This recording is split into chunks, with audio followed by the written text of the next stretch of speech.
ഒമാനിൽ കാണാൻ നല്ല ഭംഗിയുള്ളതും ഒരു വെറൈറ്റി ആയിട്ടുള്ള ബീച്ച് ഏതാണെന്ന് ആരോട് ചോദിച്ചാലും അവർ ഫസ്റ്റ് പറയുന്ന ഒരു പേര് എന്താണെന്ന് വെച്ച് കഴിഞ്ഞാൽ അത് പെബിൾസ് ബീച്ച് ആയിരിക്കും.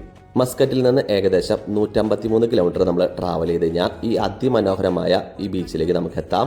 ഫ്രണ്ട്സായിട്ട് ഫാമിലി ആയിട്ടൊക്കെ വന്ന് ഒരു ഈവനിങ് സ്പെൻഡ് ചെയ്യാനും നൈറ്റ് വേണമെങ്കിൽ നിങ്ങൾക്ക് ബാർബിക്യൂ അടിക്കുക അല്ലെങ്കിൽ ഒരു നൈറ്റ് ഹോൾ നൈറ്റ് ടെൻ്റ് അടിക്കാനും പറ്റിയ അടിപൊളി ഒരു ബീച്ച് തന്നെയാണിത്.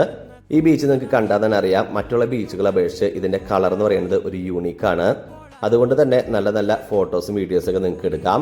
കൂടാതെ ഈ കടലിനോട് ചേർന്ന് കിടക്കുന്ന ഈ കുന്ന് ഇതേപോലെ ഉള്ളതുകൊണ്ട് തന്നെ നിങ്ങൾ പകൽ സമയത്ത് വരികയാണെങ്കിൽ നിങ്ങൾക്ക് അത്യാവശ്യം തണൽ കാര്യങ്ങളൊക്കെ ഇവിടുന്ന് കിട്ടും.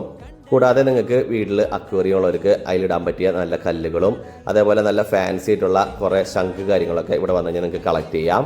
ഇത്രയൊക്കെ സവിശേഷതകൾ പോരെ ഈ ഒരു ബീച്ചിനെ വെറൈറ്റി ബീച്ച് എന്ന് പറയാനായിട്ട്. അപ്പോൾ നിങ്ങൾക്ക് വേണമെന്നുണ്ടെങ്കിൽ ഒരു ഹോൾ ഡേ ഫുള്ളായിട്ട് സ്പെൻഡ് ചെയ്യാം, അല്ലെങ്കിൽ ഈവനിങ് മാത്രം വേണമെങ്കിലും വന്ന് സ്പെൻഡ് ചെയ്യാം. പിന്നെ നൈറ്റ് ഉദ്ദേശിച്ചാണ് നിങ്ങൾ വരുന്നുണ്ടെങ്കിൽ അത്യാവശ്യം ലൈറ്റ് കാര്യങ്ങളൊക്കെ നിങ്ങളുടെ കയ്യിൽ വെക്കുക. കാരണം ഈ ഒരു ഏരിയയിൽ കുറച്ച് ലൈറ്റ് കുറവാണ്. അപ്പുറത്തായിട്ട് കുറച്ച് ലൈറ്റും കാര്യങ്ങളൊക്കെ ഉണ്ട്, എന്നാലും ഈ ഒരു ഏരിയയിൽ കുറച്ച് ലൈറ്റ് കുറവാണ്.